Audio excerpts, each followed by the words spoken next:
Olá pessoal, quero tecer com vocês alguns comentários hoje a respeito de um pequeno estudo que se chama O Peso do Estado na Pátria do Mercado.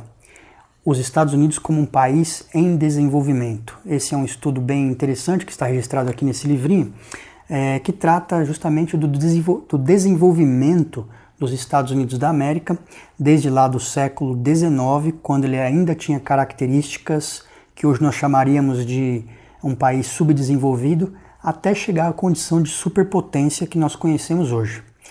Os autores aqui, Reginaldo C. Moraes e Maitá de Paula e Silva, examinam esse desenvolvimento de uma maneira um pouco diferente do senso comum.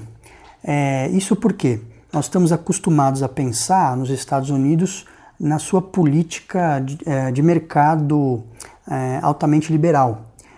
Mas, no entanto, o que esses autores tentam nos mostrar é que isso não é 100% verdadeiro, é que o Estado ele tem um grande peso na economia norte-americana, de uma maneira a intervir estrategicamente nas políticas de desenvolvimento nacional, e isso foi especialmente verdadeiro justamente no período em que os Estados Unidos ainda eram um país subdesenvolvido e precisavam alçar o voo até se tornar a grande superpotência que hoje é.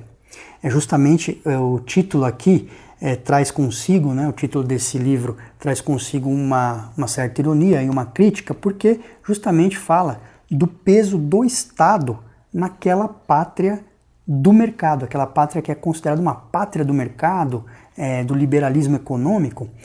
Nós vamos ver que o Estado tem um grande peso no desenvolvimento desse país. Na verdade, os autores defendem a ideia justamente de que nós precisamos estar atentos para não simplesmente acreditar no que os Estados Unidos e outros países em desenvolvimento pregam como política econômica ideal. Até porque quando eles orientam os países em desenvolvimento, segundo os autores, eles estão ditando alguma orientação, instruções, algumas regras que eles mesmos não seguiram para se desenvolver e que eles mesmos não seguem quando é necessário intervir na economia, quando é necessário usar o peso do Estado para intervir na economia.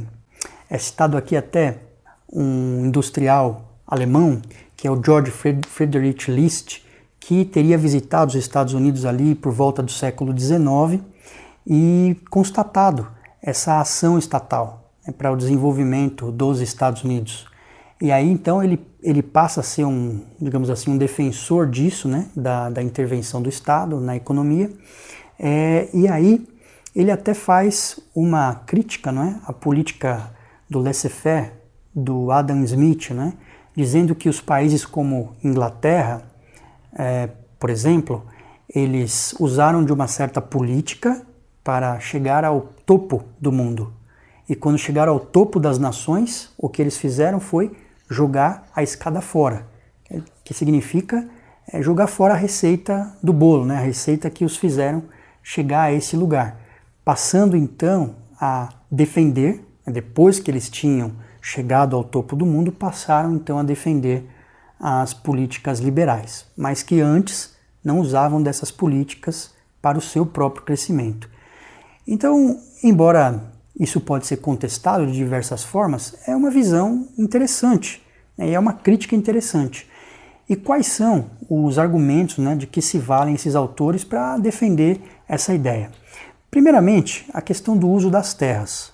Talvez a parte central, a parte principal é exatamente do uso das terras, do modo como o governo federal americano, que possuía 80% das terras do país no século XIX, utilizou dessas terras como um ativo para fomentar o desenvolvimento nacional, para fomentar o povoamento do país, juntamente com a estruturação, com a infraestrutura necessária para que o país pudesse crescer e se desenvolver.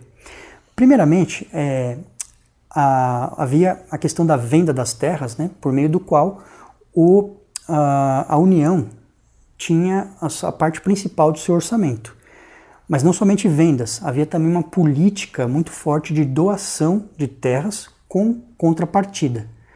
Na verdade, tanto as vendas de terras quanto as doações sempre eram feitas com algum viés de contrapartida, exigindo que aquele que adquirisse as terras pudesse promover algum tipo de desenvolvimento nela.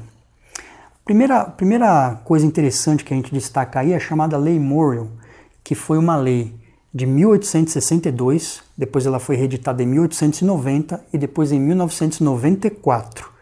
Por meio dessa lei, o governo federal fez diversas doações de terras aos estados americanos. Então, grande quantidade de terras foi doada com diversas finalidades, né, sempre exigindo que algum desenvolvimento fosse realizado nessas terras. No caso da Lei Morrill, especificamente, que foi chamado também de LeGrand Act, a exigência era o fomento, a construção e o fomento, né, desenvolvimento de universidades, o que eram as Land Grant Colleges and Universities. Nada mais são, né, essas universidades do que universidades que foram geradas a partir da doação de terras. Então, o governo federal doava as terras e exigia que os estados fizessem nessas terras, pelo menos, a construção de uma universidade que tivesse como foco principal o estudo da agricultura, estudo e desenvolvimento da agricultura e também de ciência e engenharia. Então veja que conforme essa lei foi se propagando e conforme ela foi sendo reeditada novamente em 1890, em 1994, você vai vendo o território norte-americano ficando totalmente pontilhado, digamos assim, de universidades. Talvez é o país que é mais profuso nessa questão, né, de universidades espalhadas por todo o seu território. E isso não se deu por meio de um investimento privado. Na verdade, foi uma ação estratégica do governo federal por meio do uso da terra, da doação de terras com contrapartida. Uma outra doação de terra também que era feita com essa característica de exigir algo em troca para o desenvolvimento do país foi exatamente as terras que foram doadas para a construção de ferrovias. Então, só para vocês terem uma ideia da dimensão disso, no total, o governo americano chegou a doar 4.172.457 quilômetros quadrados de terra, o que daria aí algo parecido com 3 vezes o estado do Amazonas. E desse total, cerca de 530.157 quilômetros quadrados foram doados especificamente para a construção de ferrovias. E aí uma coisa bem interessante, né, que os autores analisam também, o modo como as ferrovias foram sendo construídas nos Estados Unidos é muito diferente do que aconteceu, por exemplo, na Inglaterra. Porque na Inglaterra se deu a construção das ferrovias principalmente pela iniciativa privada, numa lógica de mercado mesmo, né? Porque você tinha cidades e os investidores então investiam na construção dessas ferrovias ligando uma cidade a outra, mas porque já existia uma demanda populacional para isso, né? Uma demanda das cidades. Então havia um investimento com uma possibilidade de retorno, digamos assim, garantido, né? De explorar aquele investimento e obter o retorno necessário. Já nos Estados Unidos, o que havia eram cidades muito pequenas, mal acabadas, né? E dessas cidades partiam ferrovias para o meio do nada, ligando uma pequena cidade, como eu disse, a lugar nenhum. E o que se constata é que, justamente por meio das universidades, né, que incentivavam a agricultura, pesquisa, desenvolvimento científico, tecnológico, mais a ligação das ferrovias, né, tudo isso por meio do incentivo estatal, as cidades foram se desenvolvendo quase como um resultado desse investimento. Então é uma lógica contrária, né? não existiam as cidades primeiro e ali foi se construindo, foi se fazendo investimentos. Na verdade, se fez investimentos onde provavelmente ninguém iria querer investir, né? Ninguém da iniciativa privada, nenhum investidor ia colocar capital ali, e o Estado então promoveu isso, né? Promoveu para que o país pudesse então se desenvolver. É bem interessante você pensar nessa perspectiva, né?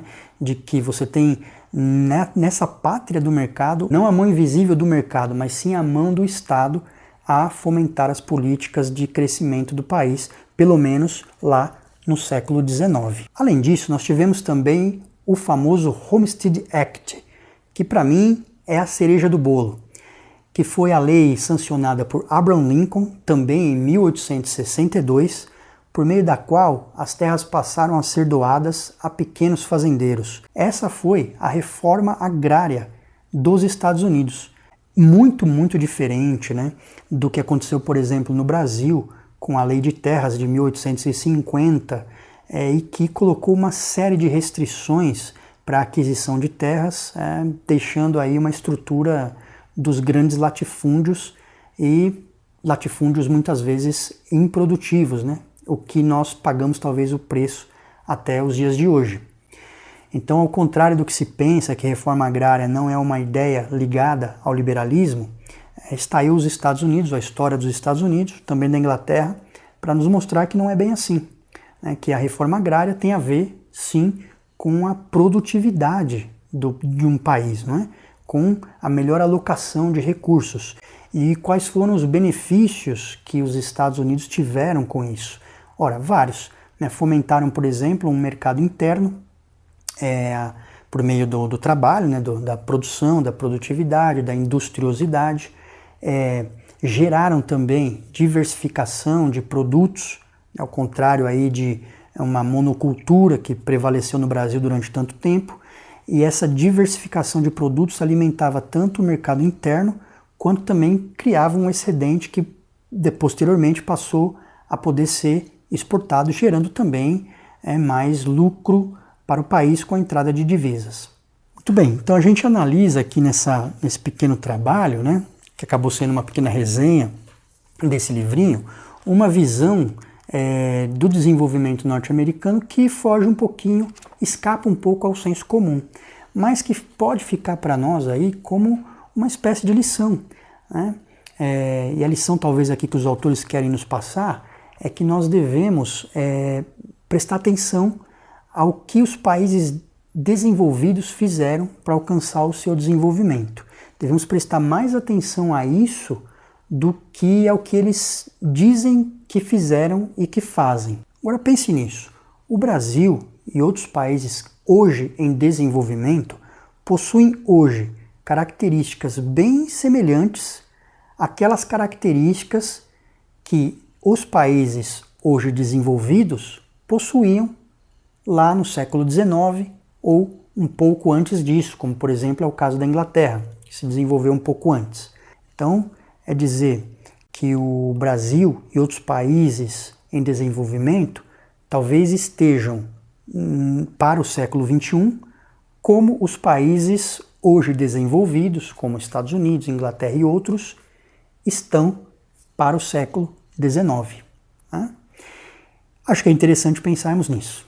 Muito bom. Então, se você gostou desse vídeo, deixe aqui o seu comentário, o que você acha desse assunto, e inscreva-se aí também no canal para que você possa receber novas notificações de outros assuntos interessantes que vamos tratar aqui. Até mais, pessoal. Grande abraço. Tchau, tchau.